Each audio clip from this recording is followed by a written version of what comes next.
Hello, my name is Shirley, and I'm 31 years old. I feel incredibly fortunate to own my own home, particularly given the current economic challenges in Canada. However, my husband doesn't share the same perspective.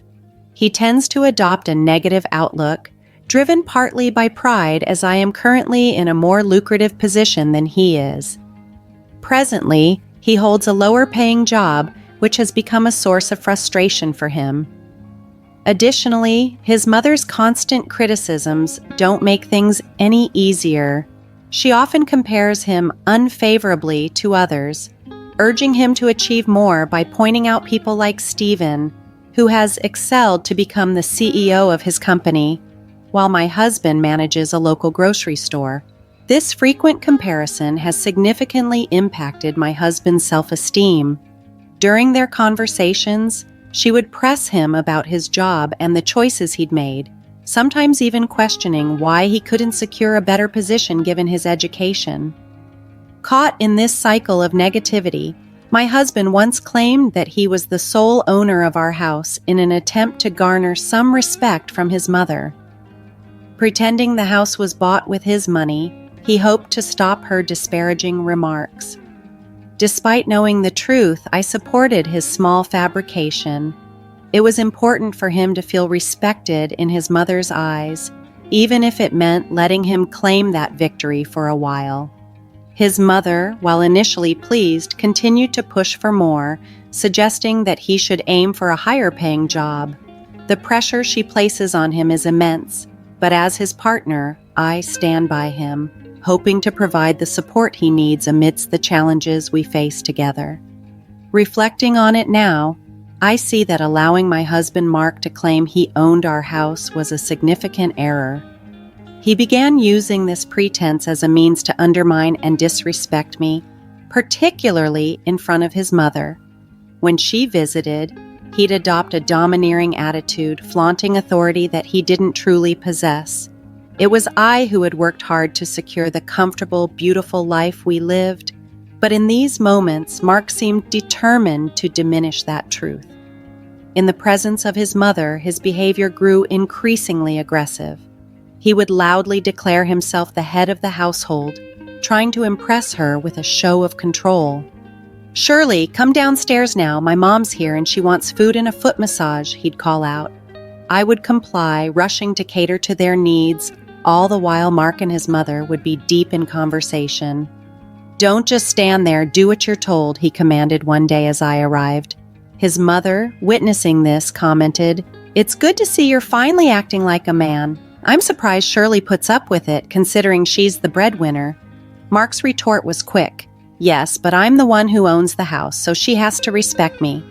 Inside, I would roll my eyes at these exchanges. His sense of entitlement was troubling, yet I understood that this facade was somehow crucial for him, as it appeared to mend his fractured relationship with his mother.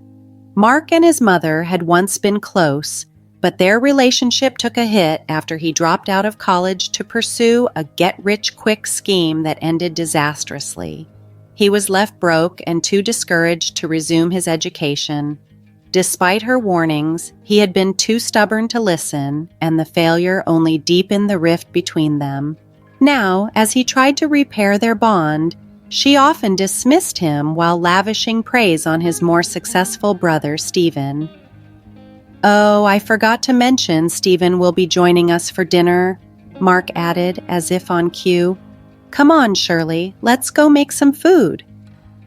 Through all this, I remained supportive, understanding that beneath his flawed actions and pretenses, Mark was desperately trying to reclaim some sense of dignity and approval in his mother's eyes. After a long day working at a large company, Donna would often lament to me about her son's shortcomings. "He must be tired after working all day at that big company. Ah, fine," she'd start, and then the complaints would flow. Sometimes Mark would overhear these conversations. Donna didn't bother to conceal her gossip, which only fueled her anger and need to assert control, reinforcing her dominance in the household. You might wonder why I tolerated the situation for 9 months. My patience, however, was reaching its limit. One day, while Donna and I were in the kitchen, she began her usual tirade about how disappointed she was with Mark. "It's just so sad having a loser for a son," she sighed. "Yeah, I'm sure it is. Honestly, you're stronger than me. I might have left him a long time ago if I were you," she added. In such moments, I was at a loss for words. I couldn't agree with her, yet disagreeing felt equally impossible, so I would murmur something non-committal. A couple of hours later, Stephen arrived. Mark, already in a sour mood, greeted him coldly. Stephen entered the kitchen and cheerily said, "Hey, Shirley, hey, Mom." Donna beamed at him. "Oh, my dear, welcome. You've arrived just in time. Let's set the table. We need to talk to Mark soon because this has gone too far." "Talk to Mark about what?" I asked, perplexed and somewhat anxious. "Oh dear, you'll find out soon. Our visit isn't just a friendly one. We're here to discuss something important with you both," she replied cryptically. After we set the table and said grace, Donna decided it was time to disclose the true reason for their visit. "I have something to say. Stephen and I have been discussing this for a while now, and I think it's time we brought it up with you, Mark," she started. Yeah," Stephen chimed in, hesitantly. "You know your job right now isn't enough to sustain—" "Don't sugarcoat it, Stephen," Mark interrupted sharply. What Stephen meant to say next hit us like a cold splash of reality. "Mark, what I'm trying to say is, your job isn't good enough for you to keep this house." Both Mark and I were taken aback, shocked by the blunt assessment and the sudden confrontation. "We've been found out. You can't keep this house," Donna declared, her voice filled with a mix of concern and authority. "Well, not under your name at least. Owning a house is a big responsibility and we don't want to see you struggle to pay for it. So I think it's best if your older brother takes over the ownership. It'll save you from any future problems." Mark and I exclaimed in unison. "What?" The shock was palpable in our voices. "I'm sorry, but that's not happening," Mark replied with unexpected firmness. "Why not? We're trying to help you, Mark," Donna protested, her tone softening. "I'm not a kid anymore, Mom. I can handle owning a house. I don't need you treating me like some charity case," Mark retorted, his frustration evident. "Oh, Mark, don't be stubborn. Just go get the title deed. Let's discuss it and go over some details," Donna persisted. Unbeknownst to Donna and Stephen, I was the actual owner of the house. Revealing the title deed would unravel our carefully constructed facade and potentially alienate Mark from his family. Yet, I knew our deception couldn't last forever. Exchanging a glance with Mark, I sensed it was time for some truth. "Donna, Stephen, thanks for bringing this up. It's time we tell you the truth about everything," I started, my voice steady. "What truth? What's going on?" Stephen interjected, a hint of confusion in his tone. "Well, you see, we've been keeping something from you for a while now," I began. Before I could continue, Mark abruptly interjected, "Oh, yes, the truth is, we can't find the title deed." I was taken aback by Mark's improvisation. I had hoped he would reveal the actual ownership, but instead he chose to fabricate yet another lie. We must have misplaced it when we were moving stuff around in the attic. "You know how cluttered it gets up there with all our junk? It's probably somewhere in the mess," Mark added, sounding almost convincing. "Come on, Mark, you should know better than to lose such important documents," Stephen scolded, disappointment clear in his voice. "Well, what do you expect from your little brother? He's pretty clueless," Donna chimed in, reinforcing the stereotype that Mark was the less capable sibling. This casual dismissal of his abilities stung, but it also made it clear that the time for honesty was quickly approaching, whether Mark was ready or not. Donna expressed her disbelief with a shake of her head. "How he even managed to buy a house is beyond me," she muttered. "I'll search for the papers. Give me a couple of days to sort everything out." "This complicates things," she continued, a frown creasing her forehead. "We wanted to resolve this quickly, but okay, just find the documents and let us know as soon as you can." While the rest of the group engaged in lighthearted conversation and enjoyed their meal, I sat in silence, deeply troubled by Mark's recent actions. He had the perfect opportunity to be truthful, but instead, he chose to lay another lie on top of our already precarious situation. It's a well-known fact that lies tend to deepen the troubles the longer they're kept. Once Donna and Stephen had departed, I felt compelled to confront Mark. "Seriously, Mark, why would you do that?" "I had to do it, Shirley. There was no other choice," he defended stubbornly. "There's always a choice, Mark. You've been maintaining this facade for too long. Eventually, the truth is going to surface," I countered, my voice firm. "I don't need a lecture from you, Shirley. I'm a grown man," he snapped, irritation evident in his tone. "Then start acting like one. Taking responsibility for what you do is far more mature than hiding behind falsehoods," I retorted. "Enough, Shirley. Stop nagging me. You act like you run everything, always bossing me around. But here's the thing. You're nothing without me," he blurted angrily. "Excuse me? And whose name is actually on the title deed? Because it's certainly not yours," I shot back, my patience wearing thin. "Well, maybe it should be," he retorted sharply. "I can't believe you just said that. How dare you?" I exclaimed, my voice rising in disbelief. "Listen here, you ungrateful, spoiled brat. I'm the man of this house, and I'll do what I want. It doesn't matter if your name is on the title deed. This is my house, and I set the rules.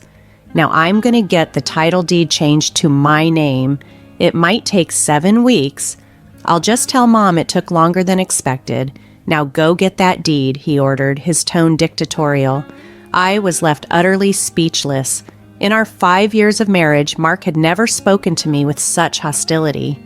His ongoing need for his mother's approval had driven him to this point of aggression, showcasing a side of him that was both shocking and deeply unsettling. While Mark's recent behavior was far from excusable, I'm someone who believes in giving as good as I get. Some might call it petty, but I prefer to see it as a belief in an eye for an eye. However, deep down, I knew that retaliating directly wouldn't solve anything. It would likely just lead to a shouting match, with harsh words flying and feelings hurt even more. So instead of losing my cool, I chose a more calculated approach. I went to our home office where I knew the deed was kept. As the meticulous one in our household, finding it was a breeze. But rather than simply handing it over, I had a different plan in mind. I made a photocopy of the deed. It was just a simple black and white copy, lacking the official stamps and intricate details of the original, but it was perfect for what I had planned. I slipped the photocopy into Mark's work bag and secured the original in my secret safe, which he knew nothing about. "By the way, I put the deed in your work bag for tomorrow," I told him casually. "I know you have to leave early, so I took care of it for you. You'll find it in there." "Great, I'll need to contact the title company to start the process," he replied, assuming everything was in order. The next day, while at work, my phone rang. It was Mark. "Hey babe, you put a photocopy of the title deed in my bag. I need the real one for the process." "Oh, did I? My mistake," I feigned innocence. "The guy here won't accept the photocopy, and since your name is on the deed, I think you should be involved in the process too. Unlike you, some of us have demanding jobs that require our full attention," he retorted, clearly frustrated. "Let's schedule a meeting to discuss this," I suggested, keeping my tone neutral. "What did you just say to me? Do you need my help or not?" he snapped. I knew I'd angered him, but I didn't care. I wasn't going to let him off the hook so easily. He needed to learn a lesson. I was done being accommodating, so I allowed myself to be a bit petty, especially now when he needed my help more than ever. "Yes, I need your help. Fine, I'll handle everything." "Okay, bye," he conceded grudgingly. Tensions were rising between us because I was no longer tolerating his disrespectful behavior. I was determined to make sure he learned his lesson. A week passed, and Mark was on a mission to find that title deed. He searched every nook and cranny of our office, even though he knew it wasn't there. He even braved the cluttered attic, despite knowing it was unlikely to be there. But desperate times call for desperate measures, right? Mark spent the next week tirelessly searching the attic, even taking time off work to do so. Part of me felt guilty watching him search day after day, but I reminded myself that this was a necessary lesson. He needed to understand the impact of his actions and the importance of honesty in our relationship. Reflecting on the harsh words Mark had hurled at me dulled any sympathy I might have had for him. He had been ignoring calls from my mother-in-law and actively avoiding Stephen, fully aware that he had missed his deadline by a wide margin. As another week slipped by, one evening brought a joint call from Donna and Stephen. "Hello, dear. How are you?" Donna's voice came through the phone. "I'm good, thanks. How are both of you?" I responded, trying to keep the conversation light. "Not good, dear. We've been trying to reach Mark, but he's been ignoring our calls about the title deed," Stephen chimed in, his tone laced with frustration. "Yes, I've noticed he's been avoiding your calls. Is everything all right on your end?" I inquired, already knowing the answer. "No, actually, he still hasn't found the deed," Donna replied, her voice tinged with worry. "That's concerning. Mark needs to get himself together," I agreed. "I've been telling him the same, but he doesn't seem to listen." "See, Stephen? Even Shirley agrees, that's it. We'll come over tomorrow to help him look for the deed. Tell Mark to take the day off. It's not like he's doing anything important anyway," Donna decided then and there. "Mom, I think we should give him a bit more time," I suggested half-heartedly, knowing it might fall on deaf ears. "I've waited long enough. These things take time, and the sooner we get it sorted, the better. Shirley, make sure Mark is ready for a long day of searching because I'm tired of waiting," Donna commanded. "Got it, Mom," I replied, but I kept the information to myself. I wanted Mark to face the consequences of his actions. He was planning to take another day off to rest, but instead, he would be confronted by his disappointed mother and brother. The next morning, as Mark was lazily sleeping in, Donna and Stephen burst in. "So, you're sleeping instead of finding what needs to be found? Unbelievable. It's not a good look, bro. We took time off to help you, and you're just sleeping," Stephen scolded him. "What? What's happening?" Mark groggily asked, caught off guard. "We told Shirley we'd be coming to help, but it seems like you didn't want us to," Donna added, her disappointment evident. "No, Shirley didn't say anything to me. Don't blame her," Mark quickly defended, still disoriented. "She's been holding things together while you've been MIA. Why weren't you answering our calls?" Stephen interrogated. "I was just busy," Mark mumbled, his excuse sounding feeble even to his ears. "Busy sleeping, it seems. Anyway, get up. We need to start searching," Stephen commanded. "You don't have to search. I have the deed," I announced, standing calmly as all eyes turned to me. I had been standing just outside the door, overhearing the entire conversation, and I knew I couldn't let Stephen and Donna continue searching for something that was right in front of them all along. It was time to set things straight and address Mark's deceptive behavior head on. "Why didn't you tell me they were coming? You know I've been exhausted from all this searching," Mark exclaimed, frustration evident in his voice. "And why didn't you say you had the deed?" he added, his tone accusatory. "Because there's something everyone needs to know," I responded firmly, cutting through the tension in the room. "Don't you dare," Mark tried to interrupt, but I continued undeterred. "The truth is, Mark doesn't own this house, I do.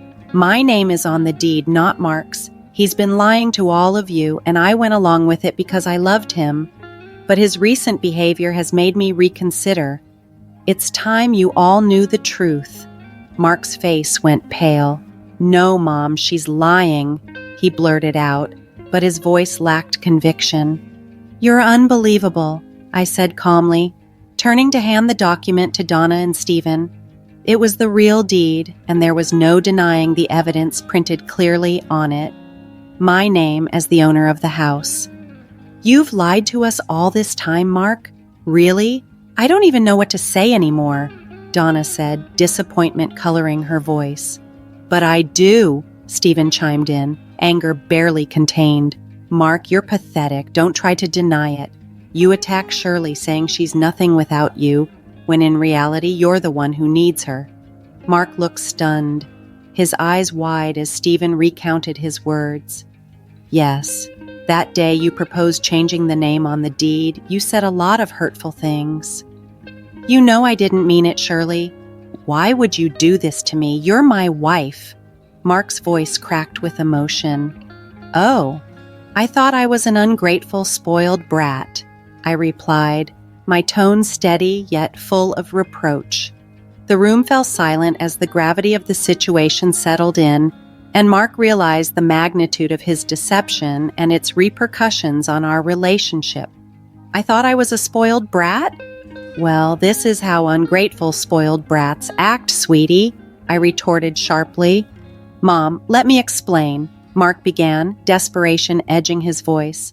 No, I've heard enough, Mark. You've disappointed me for the last time, Donna interjected, her voice thick with disillusionment.